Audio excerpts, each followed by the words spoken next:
All right, now on to the speakers, and then we will have a live auction coming up a little bit later on as well as we normally do. But we are being led off tonight by a Miami native who began playing Little League Baseball at the age of 6. She later switched to softball and played 4 seasons nearby at Villanova down on the main line. After going back to baseball, her career included 3 appearances as a catcher for Team USA in the Women's Baseball World Cup, winning a silver and 2 bronzes along the way, and a gold medal in the 2015 Pan American Games. At the end of her playing days, she went into coaching.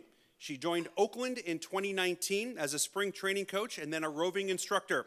She has spent the last 2 seasons as coordinator of player development in Latin America for the A's.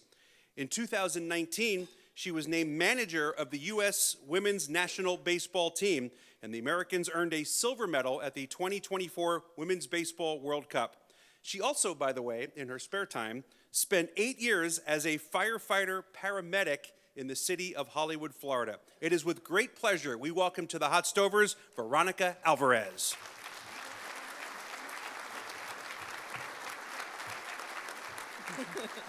Hello. Hello, it's awesome to be here. Congratulations to award winners and the state champions and all the teams that excelled this season. He was missing one of my titles.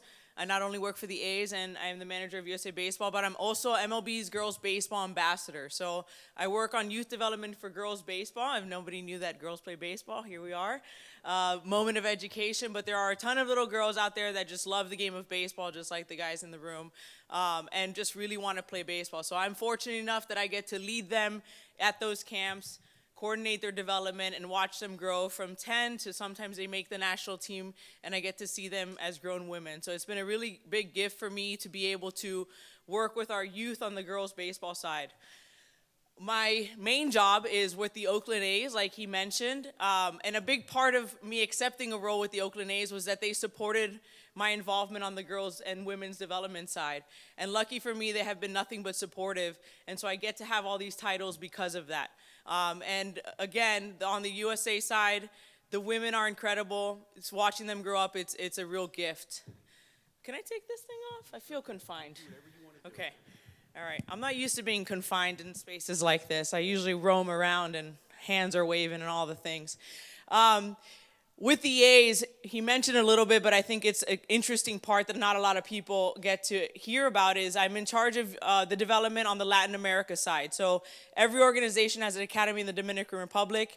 I'm in charge of ours for the A's on player development, making sure that they're developing at a fast enough rate to be able to compete in our minor league system once they make it to Arizona and then beyond.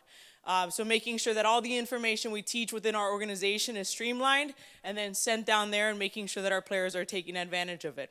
Also helping on their transition to the States, making sure that it's not a huge leap that they can't handle, and making sure that they are able to sustain that change in their not just baseball life, but in their social life and environment as well. So that, again, is very gratifying. It's really great to be a part of, and I absolutely love it. My career, my path to this point has not been a straight line. I think a lot of our young athletes think that careers are just, I do this, and then I do that, and then I do this, and I end up where I wanted to be. And I think my story is a great example that that's not the case all the time. And it's okay to find the roadblocks and change paths and change directions at all times to end up where you want to be and where you're meant to be.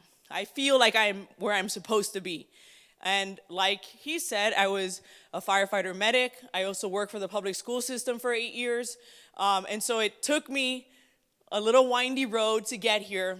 But along the way, I continued to learn lessons that were such a valuable part of my development, not just as a person, but also on field as well.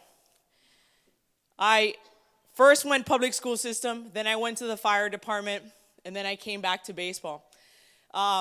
As a female in the game, it wasn't possible to be a straight line. We're trying to work in a direction where now women don't have to have such a jagged road and that they can go from college to one experience to the next within the game and then land where they're supposed to be.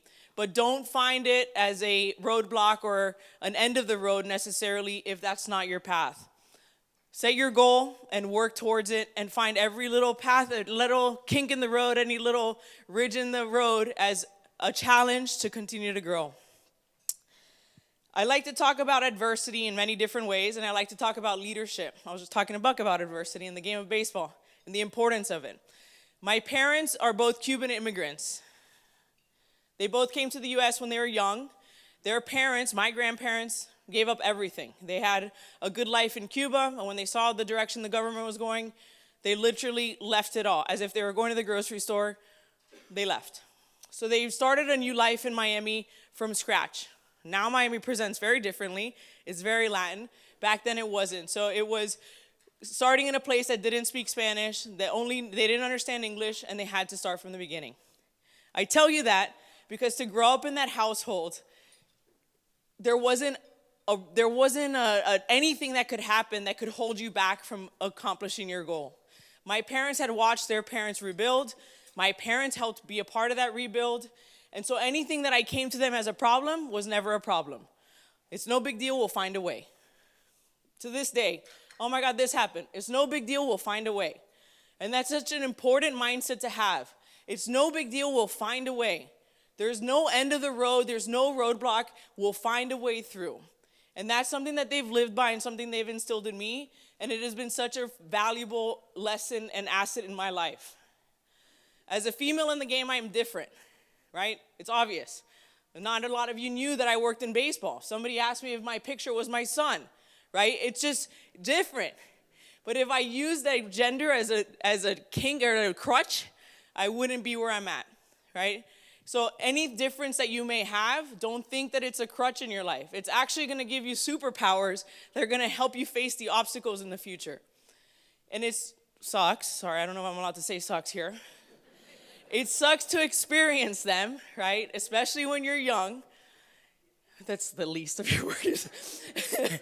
It sucks to experience them when you're young. But I promise you, and I hate to have to tell you, I promise you that it's going to help you in the future.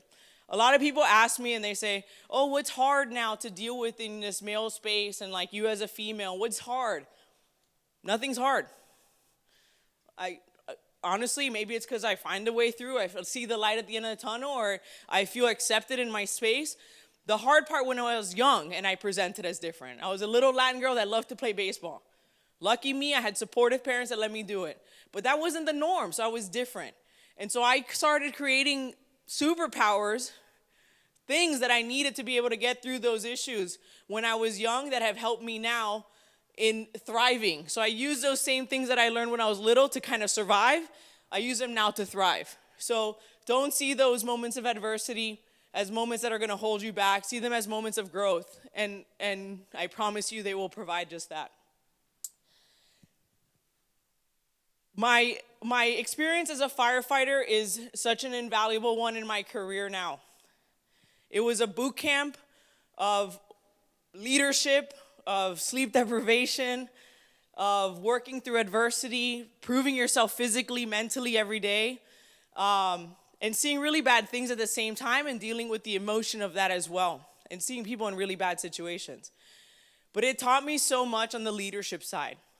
A lot of times when I say, who's the leader in the room, you think of people in suits, old people with white hair, right? The angry guy at the front of the room, right? But in reality, we are all leaders. We all have the ability to lead because somebody's always watching you whether you realize it or not. And it doesn't always present the same way. One of my partners, I was fortunate to have great partners. I had a great crew for 4.5 years.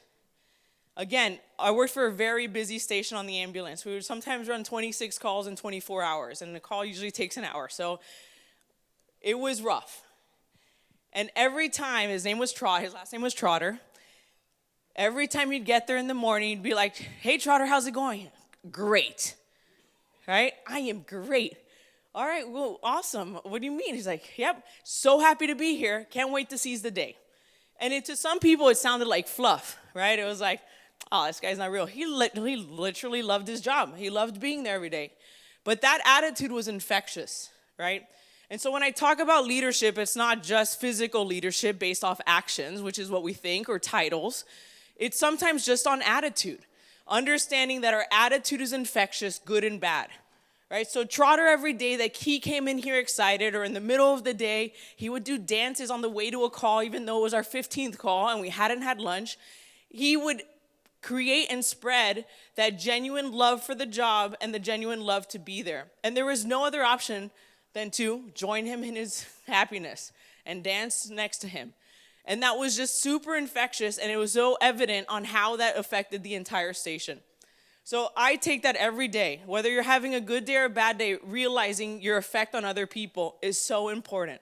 So as young leaders, young athletes, young baseball and softball players, knowing how you could affect your teammates, how you could affect your classmates, how you can affect everyone around you, no matter your age or your title or your position on the team, it matters how you behave and your attitude that goes about it. In college, I learned a great lesson.